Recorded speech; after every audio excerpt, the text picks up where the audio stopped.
একটা গল্প পড়ে শোনাবো। চলুন সে গল্পটি শুরু করি। গল্পটির শিরোনাম হচ্ছে মাঝামাঝি শূন্যস্থান পূরণ করা।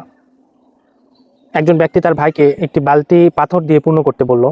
এক বড় ভাই তার ছোট ভাইকে বলল বালতি পাথর দিয়ে পূর্ণ করতে। ফলে সে বালতিটিকে পাথর দিয়ে পূর্ণ করে ফেলল। অতঃপর ছোট ভাইকে বড় ভাই বলল আরও ভর্তি করতে থাকো। উত্তরে ছোট ভাই বড় ভাইকে বলল বালতি শেষ পর্যন্ত পরিপূর্ণ হয়ে গেছে, কি দিয়ে পরিপূর্ণ করব, কি ভরাবো? তখন বড় ভাই বলল যে বালতিতে এখনো জায়গা ফাঁকা আছে, আরও ভর্তি করো। অতঃপর তার ছোট ভাই ছোট ছোট কিছু পাথর দিয়ে বড় পাথরের মাঝখানে ফাঁকা জায়গাগুলোও পূর্ণ করে দিল। কিন্তু তাতেও বড় ভাই সন্তুষ্ট হলো না। সে বলল যে তুমি আরও পূর্ণ করো। এখন তার ছোট ভাই বুঝতে পারছিল না যে সে ঠিক কী দিয়ে বালতির ফাঁকা জায়গাগুলো পূর্ণ করবে। ভাবতে ভাবতে সে কিছু বালু নিয়ে আসলো এবং ছোট পাথরের মধ্যের ফাঁকা জায়গাগুলো বালু দিয়ে পূর্ণ করে দিল। চতুর্থবারও বড় ভাই ছোট ভাইকে বলল বালতিটি আরও পূর্ণ করো, আরও ভরাও। অতঃপর ছোট ভাই রেগে গিয়ে উত্তেজিত হয়ে তার চেহারার দিকে তাকিয়ে বলল আর কি পূর্ণ করব?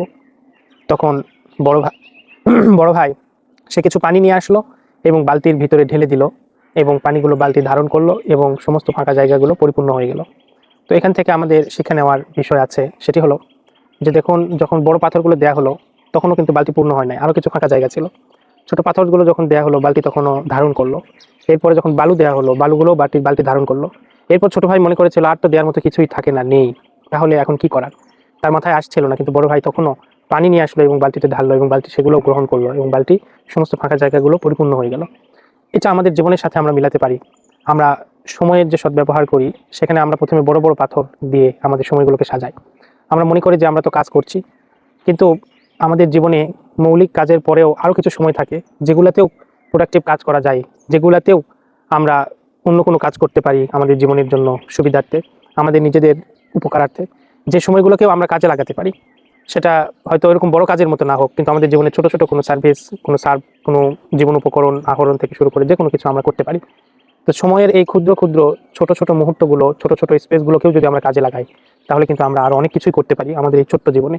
কিন্তু আমরা সাধারণত সেটা বুঝতে পারি না, বা কীভাবে কাজে লাগাবো সেই আইডিয়াটা আমাদের মাথায় থাকে না। তো এই বড় ভাই এবং ছোট ভাইয়ের বালতি পূর্ণ করা, ফাঁকা জায়গা পূর্ণ করার গল্প থেকে আমরা জীবনের ক্ষুদ্র ক্ষুদ্র ছোট ছোট সময়গুলোকেও কোনো না কোনো কাজে লাগিয়ে জীবনকে সুন্দর করতে পারি, প্রোডাক্টিভ করতে পারি এবং আরও অর্থবহ করে তুলতে পারি।